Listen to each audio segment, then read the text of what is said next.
Welcome back to another edition of Racin It Out. I am in the cold, rainy, ice-filled tundra of Canada still, unfortunately, while Todd is working on his tan. I don't work on my tan by sitting outside or anything. It's just I do get sun when I am outside, but I don't sit outside in the sun around a pool. I should say that I did that a little bit.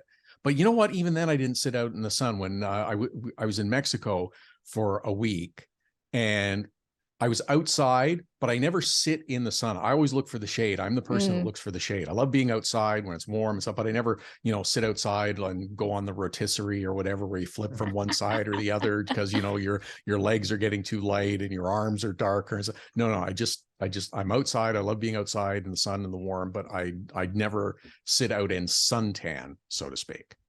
So you very much care about your skin health. It's raining here, by the way. There's a little thunder and lightning, so hopefully the connectivity remains intact. But it's nice to see you. I haven't. Yeah, we haven't seen each other in a while since our last episode of the podcast, when we were anticipating some news and a lot of things going on, and we don't have a schedule yet. I don't know anything about that. Well, we were kind of expecting an announcement around the PRI show, which you were at, which we'll go into depth about a little bit, along with a few other things, as we always do. But we were kind of anticipating an announcement, and I know you're in a spot here in terms of you can't speak or say anything. I don't think I have the same restrictions as you do, so I'll say a few things. And the anticipation is still the schedule will be of similar events to 2022. May not be in exactly the same order, but expect a similar schedule of the events, such as 2 visits to CTMP, Grand Prix Trois-Rivières, the Honda Indy Toronto, and the like. I did see that Sutherland Automotive Speedway had the NASCAR Pinty Series on their schedule that they posted up. Did they also have it on? It was a tentative schedule, but I'm kind of thinking that it's probably going to happen last Wednesday of July. But that's just me. So there's a few things that are going to happen. I will say that the series will be back on a Schweekend again in 2023 because they had a 3-year agreement for the race. So I'm pretty confident that exactly. So I'm pretty confident that those events, we don't have all the details yet, don't have the official announcement, and go ahead and blame me for leaking all this stuff. If you leaking, it's this manufactured. Todd has not seen the schedule yet, everybody. Todd, I have not. No, but like many people involved in the series, I talk to people. I talk to other people. This goes on through the off season as well, and this is part of how you build up relationships with people, as you have conversations and you exchange information. There are things that are obviously said in confidence that cannot be revealed, and that goes on, and that's how you build a relationship with people. It also doesn't take an idiot to figure out the schedule. It's like, you have some tracks that are on the schedule every single year and have been since 2007. It's like at the same time, it's like, we usually do 2 trips to CTMP, usually Victoria Day, long weekend, and Labor Day. Yes. Labor Day has been like hit and miss. Sometimes they haven't, sometimes they have, but you have 2. Same goes for Honda Indy. Same goes for like GP3R has been on the schedule ever since minus 2020 because of COVID. It's like even before I worked for NASCAR, like my last season when I was just freelancing, I put the schedule together, like tentative schedule dates together myself, because it's like you just kind of like figure it out. So it's like, okay, I know I'll have something on Labor Day and I know something Victoria Day, usually the first weekend of August. Like you just kind of like maneuver it a little bit, and like you're like, okay, like I know I'm probably gonna have like 2 or 3 in here. It's like our schedule, believe it or not, hasn't changed that much since 2007. It evolves a little bit, but there's no dramatic changes to it. And that's why you can kind of anticipate when races are going to be and where they're going to be located. Exactly. It does get shuffled around and adjusted a little bit. You know, you mentioned Newfoundland, Neshweekend last year. Those were new events. Okay. So those things happen. But the other part of it too is that you and I have schedules outside of the Pinty's race weekends that I'm working on now and have been for a while for 2023. I'm love the Pinty series, and it's it's in my heart, but I also work on other series and at other events. So I'm planning out my schedule for the year already, and it started several months ago. So you're anticipating where things are going to be. So yeah, I think everyone just gets excited and anxious, and once the official announcement is out, then you can say, okay, now I'm really excited. Which events am I going to go to? Where are they? Then you can once you get all those schedules, you can solidify that calendar and start buying tickets to this one, or like booking hotels. And like, once you know, it's like, okay, now the actual planning process starts. That's exactly right. So that's the excitement and hype for the official announcement of the schedule. So we'll put it off. It'll be done when it's done. But again, don't expect huge, enormous, crazy changes to what we had in 2022. Yeah. So we talked about it, but I don't think we got you to betray any confidences, which is, I think, the important part here. Yeah, no, it's like, I knew this, I knew certain things about the schedule like before, but it's like before I even saw the schedule, not saying I have the schedule, but before I saw the schedule, it's like I knew we were going to run certain events at certain times, just because it's like, and this might not be information that like fans are privy to. It's like, I know how long certain agreements are. I know we have a 1-year agreement here, or a 2-year agreement here, or this one's up for agreement, or like whatever. So it's like, because I know that, I know we're going back to that track, and it's going to relatively be around the same time. Yes. So it's like, obviously you cannot specify those pieces of information because they're given to you in confidence, and that's part of what I'm saying too, is that you'll have conversations with people, I'll have conversations with people, and you discuss confidential information, and you don't necessarily reveal all you're supposed to. So that's how you build a relationship. It's like, and once you have those relationships, it's like, yes, like you are privy to some information then, because people trust you to not spill the beans. And people, do you find that people test you a little bit still with bits of information, in terms of they'll tell you something and wait to see if it goes somewhere, or before they're ready to reveal it? Or I think I don't get that, because they're supposed to tell me the news. So it's like, if someone from like a team is like, I'm gonna announce a sponsorship announcement, and I like prep everything for it, it's like, I'm still not gonna post it until it's like I feel like I just don't get tested as much. Do you get tested? Not really at this stage in life, but there were times when people you'd have a conversation, and they would be fairly forthcoming, and I'll never say who or how or what the circumstances were, but they'll be fairly forthcoming, and I would think to myself afterwards, I wonder if this is a test. I've been on the receiving end of somebody who has received a test. Yes. Where it's like, they're telling me something, and I'm like, I don't think that's true. I don't think you were supposed to tell me. You're a rat. Well, but it's kind of, I think that's also at times how the test is given, is, does it get out? And if they hear it come back, because if you give someone a juicy piece of info and tell them it's in confidence, and they reveal it to others, inevitably they're going to get asked about it, and they'll know the source of where it came from.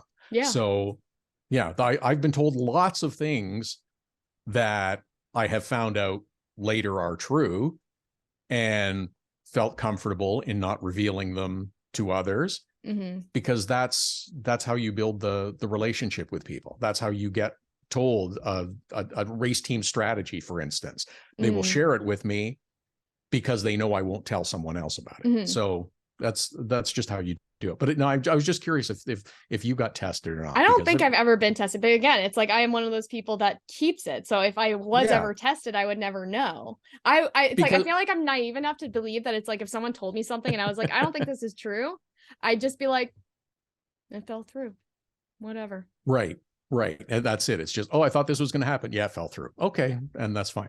I have shared confidential information about things with you because I feel 100% confident in doing so. And I have no problem with that because you and I have known each other for a while now. And there are things that I will share with you because I know that if I tell you, you understand the greater set of circumstances with it. And you would, I like to, I'll tell you, I do use this phrase often with people that I'm having conversations about.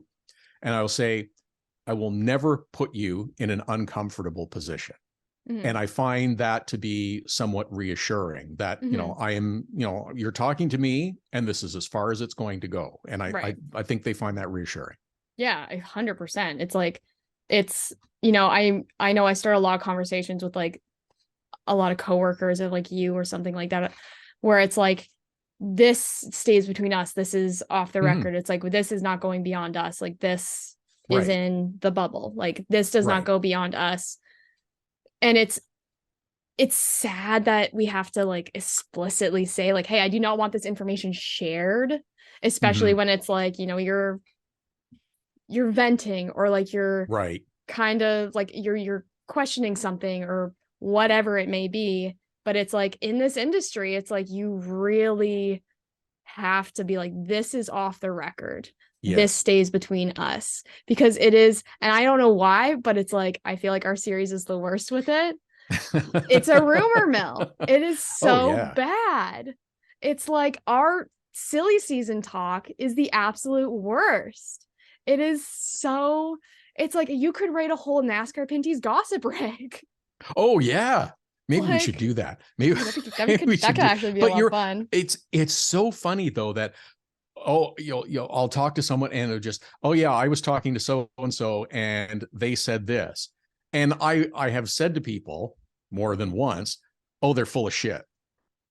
And it's just that's total nonsense. And again, it's because of other information that I may have or whatever, but it's amazing how far down the rabbit hole people will get drawn with something that's, a little salacious or a little controversial. And it's just, no, that's total crap. We can stop talking about it right now. Yeah. It's also interesting of like, when you hear that information where you're like, that's kind of crap. And also, why are you telling me? It's like, you kind of like lose a little bit of like distrust in that person a little bit. Cause it's like, you kind of begin to suss out of like, okay, this person is the gossiper. This person will take any information they receive. Right. I now know not to trust them with highly sensitive information. Like I would never, like, you wouldn't trust them the way you trust me or I trust you. 100%. Where it's like, I know that like I'm telling this person this confidential thing because I know it's going to benefit them and help them, which is a lot of times why you do come to me is like, I know information that's going to help Caitlin do her job. Exactly. Or just give her a heads up. But it's like, if I were a gossiper and I were to go out and, tell every little which way and, had a little Pinty's gossip rag, I don't know if we'd be friends. Yeah. Okay. So you were at PRI. I didn't go this year. Tell me some of the off the record conversations.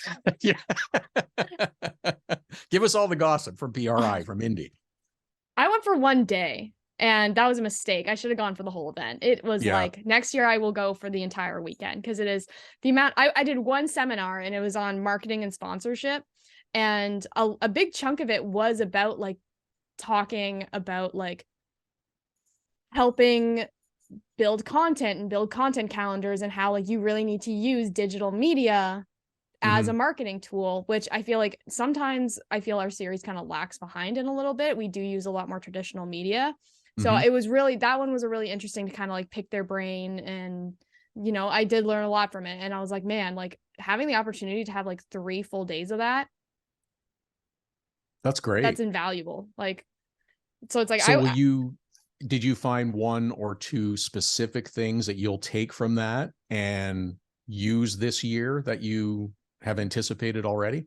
Yeah. So it's like one of them was like being a lot more consistent in the posting and like, you know, like having the time of day you post every single time. Because that's like what really feeds the algorithm. It's like the algorithm knows to pick up your stuff and send it out to people at this time. But then also taking additional and kind of pushing it around and seeing if maybe your audience isn't where it originally said it was. So it's like if you post at 6 p.m. every single time, that's all you post at like every single day, like your analytics software is just going to keep telling you that 6 p.m. is the best time to post. So it's like you kind of got to move it around, test it out, test the waters a little bit every so often. So, and that was like another one was like posting more consistently and like really like hamming it home. And then also really looking into those deeper analytics and seeing like what your consumers interact with and why. So it's like we got into a discussion about like Instagram carousels where it's like we really wish Instagram would give us the analytic tool to like what picture made the person like it. And because you can tell two things from that. One, did they not like the picture? Two, do they like some pictures more than others? That was actually technically one. And two, how many people, it's like, how do I explain this better? It's like what made them want to like that post, and like should we do more of that? So it's like, for example, I know people on our social medias typically like more like racier, creative, like flashy photos. So it's like I've seen, you know, like I wish I had this analytic tool of like when I put up an Instagram carousel of like for a driver's birthday of the driver just like smiling and then the driver like with his helmet on in a race car. Right. Do our viewers like the driver in the race car, or do they like the driver? Do they like the racing? Do they like the personality? Because then it's like, okay, I need to make sure that I'm putting this picture first so we get more clicks. It's like, but it's like that technology isn't there yet, which sucks. Extra information. It helps you provide the content that's going to get more interaction, more reaction from those consuming it, and feeding them what they're looking for and what they want. It helps you that way. Exactly. It's like, and that was another thing was just like how valuable just like even kind of like bullshit content, feeder content, like this doesn't actually do anything, but like tweets like, what do you want to see from the NASCAR Pinty series? If you could have a NASCAR Pinty's track anywhere in Canada, where would you put it? Like stuff like that. That's just like kind of clickbaity. It does tremendous. Yes. Because it's like, it's engaging and it's asking fans their opinion, and people really care about their opinions. So it's of course they do. That's the most important thing, is my opinion, and having an outlet to express it is the other interesting part about that. For your instance, your question, if you could put a track anywhere, where would you put it? That's a great question. Yeah. And it's widespread. It's not restrictive to one part of the country or another. So yeah. I think it's great. Yeah. And it's like, so I think we'll be doing a lot more engaging stuff in the new year, just because it's easy to do. And it's really consistent to do. But then also hopefully, you know, I think I would want to take one thing I was kind of bouncing around my head is maybe potentially moving more towards what Formula One does and not posting like maybe the full clips anymore. But because I found that's another thing where it's like people don't engage with these videos. Interesting. It's like we maybe get like 50 likes a video and we have like thousands of fans. So it's like not posting a video unless it's the finish or it was a wild wreck or like things like that, but doing what Formula One does and just posting, like relying on your fans to go to the live stream, basically. Also boosting posts. That was another one, was like, you need to boost your posts. And I'm like, all right, I will make sure I have that allocated in a budget somewhere this year. Like somewhere, I don't know. But this is the kind of stuff that goes on in the off season. Everyone, understands, okay, we've completed the year. Now it's assessing what was successful, what was working well, what can we improve on, what are some of the other things that fans want to see from a racing series. This is the behind the scenes stuff. And I find it frustrating sometimes when people say, oh, the off season and it's so long and there's months between between the last race of the year and the first race of the year.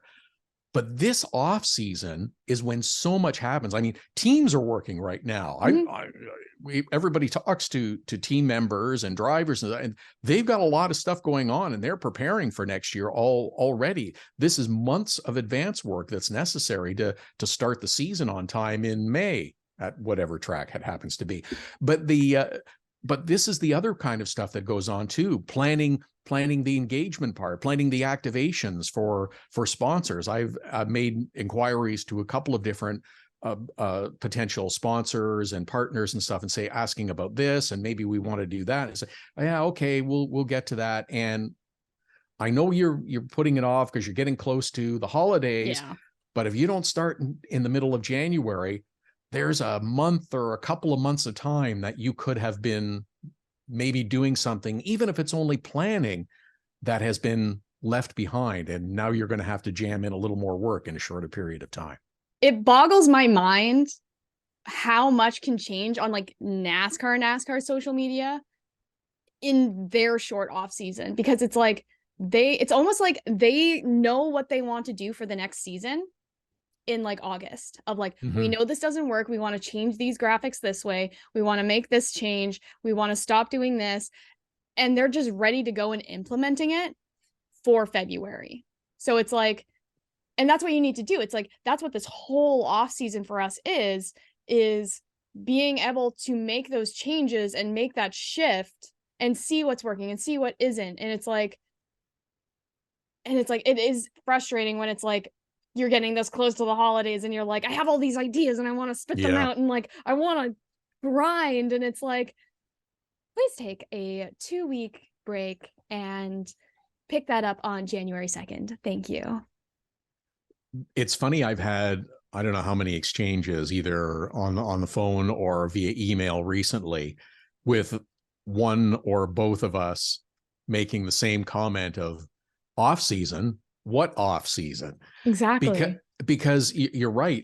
And you mentioned August, that in August, I find people are saying, yeah, okay. And you're sort of assessing, you're kind of halfway through the year, whether it's, the NASCAR Cup Series, which starts in February, ends in November, or Pinty Series, which starts in May and ends in September. You're kind of halfway through or a little past halfway through, and you're thinking, yeah, okay, maybe I'm going to do this a little bit differently. Like the die is cast for that current season already. So you're already thinking ahead to how you can improve. It's one of the things that I like and I admire about racers and sports, and that you're always looking for a way to improve and a way to do better. And if you stop doing that, you get stagnant so quickly. And I find that I like that. I always want to do more, and I always like to improve approach. For me, it's like making it as consistent and convenient as possible, because it's like, why would you take the long way around a problem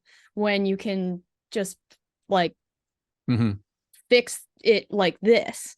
So it's like, and that's what it is for me. It's like, do I need to be cutting all these clips? Like, do we need like 40 clips for a race? It's like, I don't think it's actually 40. I think it's more like 20, but it's like, do we need this many?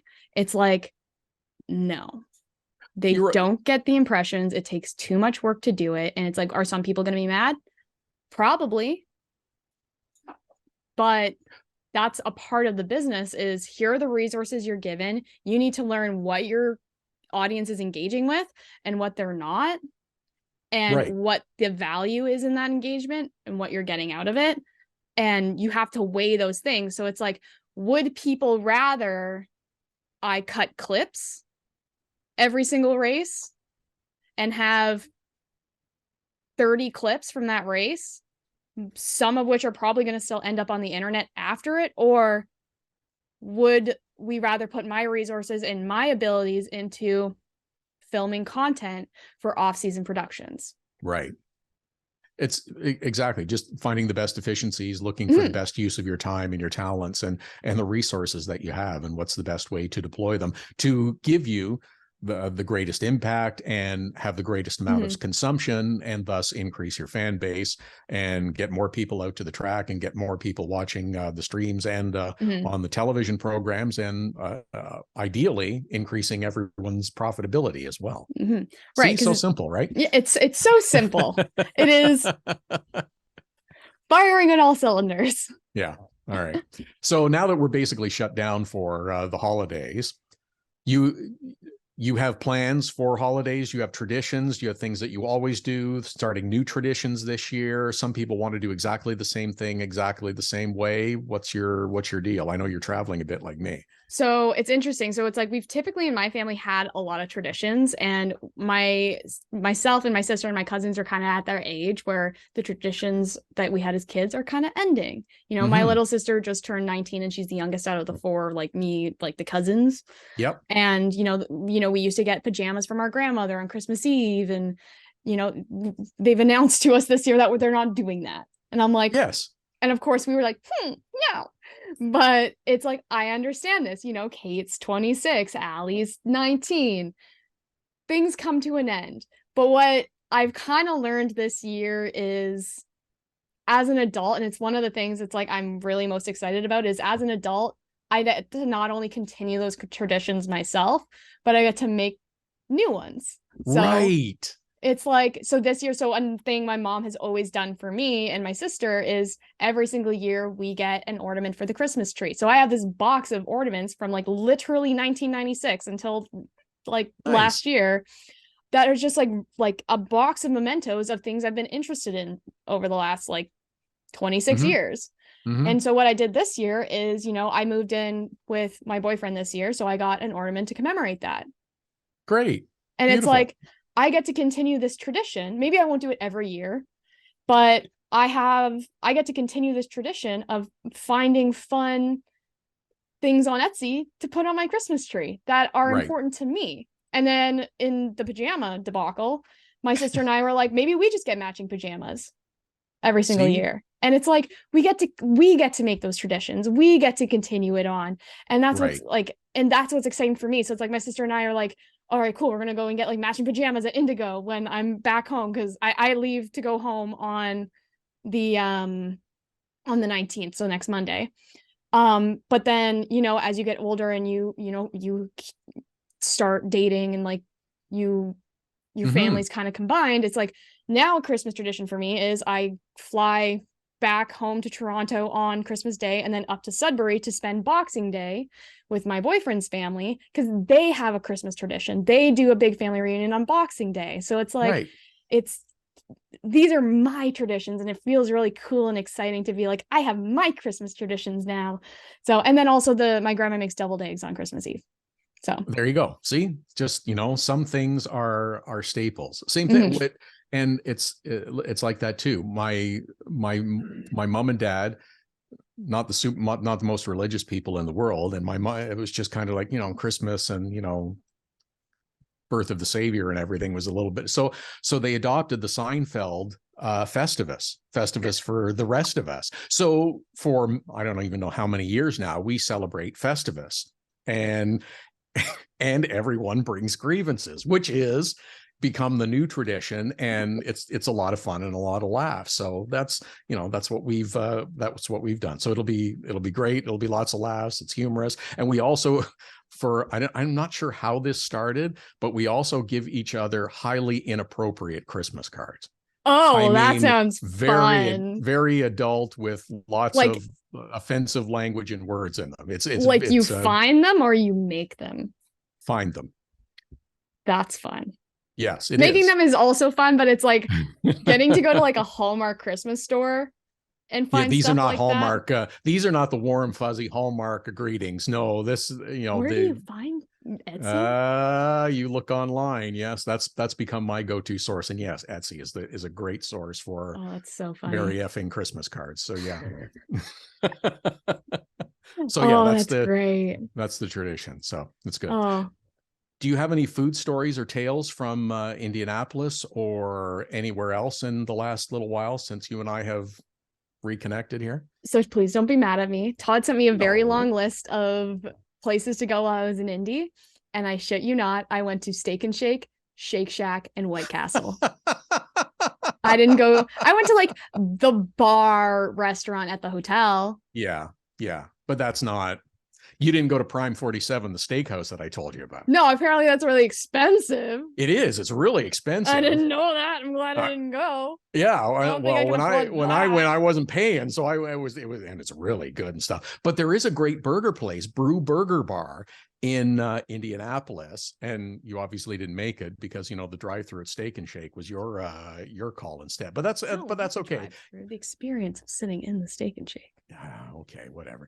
But no, that's fine. So there's a couple of good places. So you know, we'll hit them in the future. So well, that was exactly it. I'm like, well, now I just have an excuse to come to the 500 this year. There you go. Okay, that's that's a good one. Okay, so I mentioned that I was away in Mexico.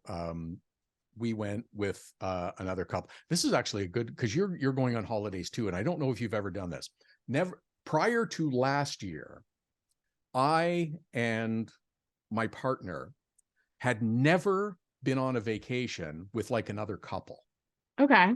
Never done this in our life. And we got talking about it, and it's just like, okay, yeah. And you know, they're wonderful friends, wonderful people. And you know, we see each other and communicate, but had never been on vacation with another couple. And it was like, you know what? Okay, we'll do it. We're going to Mexico. And we had a fantastic time. And we went again this year. Same couple, just we had an extraordinarily good time. It was wonderful, and went to some great restaurants. There were times where we did stuff together, the four of us, and other times where four of us were in 4 different locations and just, you know, doing our own thing, reading a book or whatever. But the dynamic works because nobody's offended if they're left to their own. Sometimes they want to be on their own. That's it's so easy to do. And I'm mentioning this because of holidays and family and friends dynamics. Sometimes it gets a little heightened, you know, anxiety for people of, oh, I'm going to have to spend too much time with this person and too much time with that person. And finally, at the end of it, you just want to say, you know what? I just want to have an evening to myself and stuff. But no, it was great. But so a couple of restaurants in Mexico that we went to, and the name of the town we went to is Huatulco, very bottom of Mexico, Pacific side. La is a little place on the beach in St. Augustine Beach that has guacamole that is out of this world good, shrimp cocktails, fantastic. Went to Giordano's, which is an Italian restaurant in Mexico, I know, but had gnocchi, which is just like little pillows of pasta. It was so tasty and wonderful. And Via El Mar, which is again right on the beach in the town, gigantic shrimp out of the Gulf, or excuse me, out of the Pacific, like that day, so good, so fresh. And that sounds amazing. Yeah, I'm getting hungry just thinking about it. But it was a great time. But it was an interesting thing, like just to go away with someone. Never done it before, but we had a great time and had a ball. Well, for me, it's like margaritas and Modelo's for a week is what it was. Can't get much better than that. Yeah. I mean, I'm in a unique position where it's like I've been dating my partner for almost 2.5 years, and we haven't been on a vacation, just the two of us. Oh, really? Yeah. Oh, that's an experience. It's all of our trips anywhere have been with our household, who is mostly comprised of couples. Funny enough, it's like it's like just a bunch of us living together. So it's like we've never traveled just the two of us. I think this past summer was the first time it was like him and I up at the cottage with his parents, which was also different, but it still wasn't the two of us alone. So we're going on a cruise the end of January. And that's going to be our first trip, like the two of us. So have you ever done a cruise before? I have not done a cruise before. Neither have I. Never done one. I'm very excited for it. Yeah. Yeah. See, we're going. My concern is only large number of people, confined space. That's my concern with the cruises. Would that have been your concern pre-COVID? Yes. Okay. Too many people in too tight a space. So we've done a couple things that kind of combat it. So we're going with Royal Caribbean, which is more like family oriented, I feel. Mm-hmm. And they do 2 versions of short cruises. They do the 3-night over the weekend cruise, which a lot of people do. A lot of people will do that for bachelor parties, birthdays, stuff like that. And it is typically adorned the party cruise because it's over the weekend. You can come, you get off the ship at like 8 a.m. Monday. If you live in Miami, you can literally go, or anywhere in Florida that has a ship, you can go to work if you really wanted to. Right. So it's like, it's typically domed the party cruise, and it's like, they're usually dirt cheap. They're usually like $200 a weekend. So, and that's like, of course, excluding your drinking package and like all that stuff. Yeah. But I don't, like, my boyfriend and I don't drink. So it's like, we didn't have to do that. We're the ones that are going to the water park. That's what we spend our money on. But the one we're going on is throughout the week, and we've done it during a time, we're doing it at the end of January, which is typically very off season. So we got it at a pretty good deal. Nice. So nobody can really everyone's just taking the time off for Christmas, and they're planning ahead towards March and April. So I think we're going to be, and that's what I've kind of learned through my research, is there are times during the year where you won't have that compact space where, and I'm not I could be totally wrong. We could go on it and it could be at full capacity and it could be like that, but I'm expecting it not to be. How big's the ship? I want to say it holds 5,000. See, that's a lot of people. That's a lot of people, but on a ship that's bigger than what the Titanic was. It's like, well, you know how well that went. We're not going that far into the Atlantic. We're going south. We're going to Bahamas. No icebergs in the Bahamas. You're fine. You're if fine. I see an iceberg in the Bahamas, I'm asking for a refund. I'm only kidding. You're fine. You're fine. That's good. No, that's good. But but the timing's good though. It is. It's one of those things of like, it's a over the week cruise, which means people have to actually take time off for it. And it's right after Christmas vacation. So nobody has the money to, I mean, we booked it pretty far in advance, so money is not really an issue, but like nobody can take that time off. So there's not going to be a last minute rush of people to book on there, you don't. So I mean, I will report back beginning of February of whether or not it was crazy busy, but I'm kind of expecting it to not be. And even I would have heard about like some of the bigger Royal Caribbean ships is it has big capacity and that's a lot of people, but there's so many things to do. It's like you'll have areas where there's congregation, like the pools will be really busy, some of the bars will be really busy, like the buffet will be really busy, but like you just got to find the areas. Right. So it's like I'm expecting there not to be a lot of kids on this cruise. And I think I was even I was curious about how much of it had sold out already. And I was looking at the map of what was available, and I want to say it's like maybe 50% sold out. Oh, good. Oh, so okay. It's like, that's better for you. Maybe just like 60%. So it's like, so we'll see. I'm excited for it. I'm excited for the fact that a lot of the food is included. So it's like they have the specialty that's going to be a restaurant review. Yeah, that's going to be a restaurant review episode. We'll have a whole episode about cruise ship fare. I'm excited. I'm mostly excited. There's this one, they have an unlimited in part of your package taco bar. And you get quesadillas, tacos, chips and salsa, burritos, burrito bowls. Nice. I think that's what we're going to be eating every single night. So that's understandable. And the timing's good because it's just prior to the start. Well, the IMSA will have started already, but at the end of January, you're prior to the start of the season. Which reminds me, we'll finish up on this one if you want. The announcement was made that IndyCar is doing a reality show produced by Vice. It's going to air on the CW. It's going to be produced in conjunction with Vice and IndyCar. 100 days to the Indy 500. I don't know if it's 6 episodes, 7 episodes, something like that. Starting at the top of the season and going and culminating with the Indianapolis 500. And talked about for a long time. Of course, everyone immediately points to Drive to Survive, which was lightning in a bottle because of the timing and also because of the incredible content. It's rocketed Formula One up in terms of popularity across North America. This will not be the same kind of silver bullet for IndyCar that it did for Formula One. It's going to be a different type of show, as I understand it. And I'm glad that someone is doing it. There's a lot of reasons to crap on it, but I think it's a really good idea. So much so that I pitched it about 8 years ago, but that's another story. Never happened, obviously, but I think this is great. I think it's good for IndyCar, and I really hope that everyone embraces it, because if the teams and the drivers and the people involved in it are as forthcoming and open as you need to be to have a successful show like this, I think it can be really good for the series.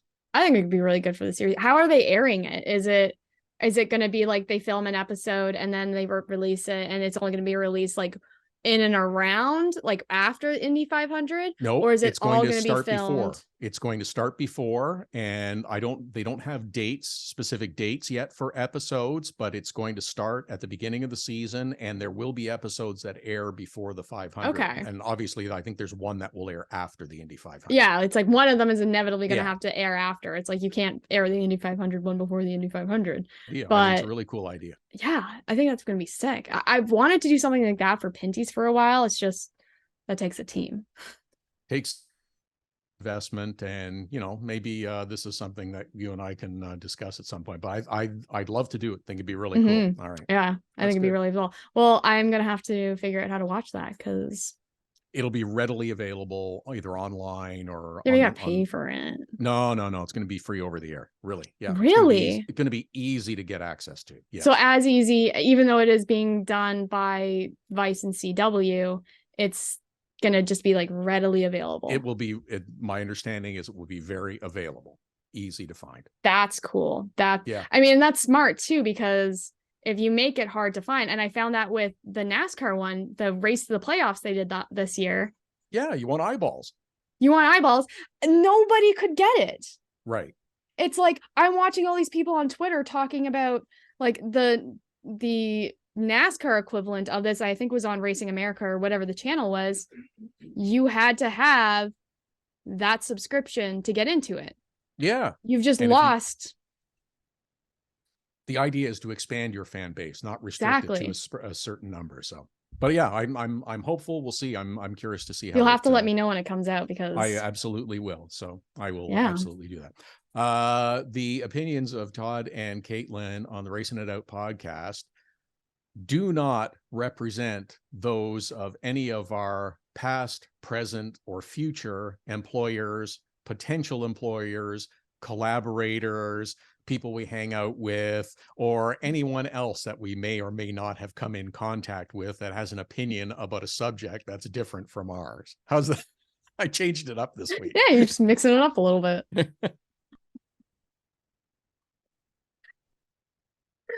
They're my favorite part of the episode, to be honest. Like, hey, I'm here to please. If you're happy with it, I'm happy with it. We're good. Oh man. Well, I hope you all have a wonderful holidays. Drink lots of wine, have lots of turkey, celebrate with your family, your loved ones, and we'll see you in 2023. And we'll talk about turkey and making the proper turkey in the next episode. That's how we started this show. There you go.